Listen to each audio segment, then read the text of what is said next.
P4 విధానం తీసుకురావడంపై మీకు ఎలా అనిపిస్తుంది? P4 విధానం చాలా మంచి ఆలోచన అండి. అది చంద్రబాబు నాయుడు గారు P4 విధానం తీసుకొని వచ్చి పేదవాళ్ళని కొంచెం స్థిరంగా వాళ్ళకి చదువులకే కానీ సపోర్ట్గా ఉండాలి అన్న ముఖ్య ఉద్దేశంతో P4 విధానం తీసుకొచ్చారు. దీనికి ఆర్థికంగా నిలబడిన వాళ్ళని కొంచెం ఇలా డౌన్గా ఉన్న ఫ్యామిలీస్ని కొంచెం దత్తత తీసుకొని వాళ్ళ పిల్లల్ని చదివించడం, వాళ్ళకి కొంచెం హెల్ప్గా ఉండేలా P4 విధానం తీసుకొచ్చారు. అంటే మొత్తం కూటమి ముఖ్యంగా మోడీ గారి దగ్గర మంచి ఇన్ఫ్లుయెన్స్ ఉండడమే కాకుండా చంద్రబాబు గారు పరిపాలన పద్ధతులు ప్రజలకు అందుబాటులోకి వచ్చినాయండి. రోడ్లు కొన్ని అప్పుడే తయారయ్యాయి, ఇంకా పూర్తిగా తయారవుతాయనే నమ్మకం ఉంది. ఇప్పటికి బాగుందండి.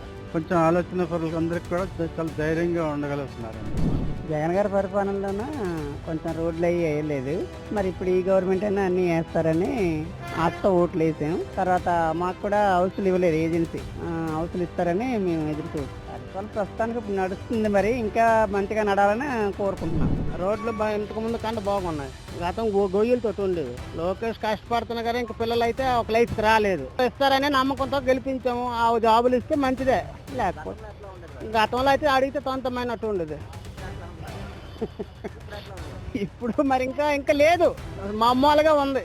కానీ ఇంక పిల్లలకైతే జాబులు లేవు. ఉంది, వస్తుందని నమ్మకం ఉంది. కూటమి పరిపాలన పర్వాలేదండి, నాట్ సో బ్యాడ్. నేను ఒక ఏపీ అధికార ప్రతినిధిగా చెప్తున్నాను, క్రైమ్ డిపార్ట్మెంట్. రోడ్స్ కూడా కొంచెం బాగానే ఉంది, ఇంతకుముందు బాగానే వేస్తున్నారు. గతం అంటే ఉండేది కానీ కరెక్ట్గా చేసేవాళ్ళు కొంచెం ఇబ్బంది పడేవారు అంత. అందుకని లా అండ్ ఆర్డర్ ప్రకారం వస్తే ఇప్పుడు కొంచెం భయం తగ్గిందండి జనాలకి. గత ప్రభుత్వం అయితే మాత్రం ఎవరైనా స్థలాలు కబ్జా చేస్తారని భయపడేవారు, ఇప్పుడు సేఫ్టీ ఉన్నారు. కూటమి పరిపాలన చాలా బాగుందండి. రోడ్లన్నీ సరిగ్గా వేస్తున్నారు. P4 ఏదో స్కీమ్ తీసుకొస్తున్నారు పేదవాళ్ళ కోసమని, చాలా బాగుంది. అది చాలా మంచి పరిణామం ఇది, చాలా చెప్పుకోదగ్గ విధంగా.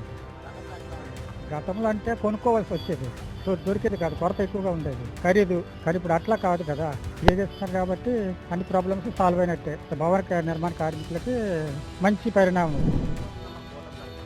చాలా బాగుందండి.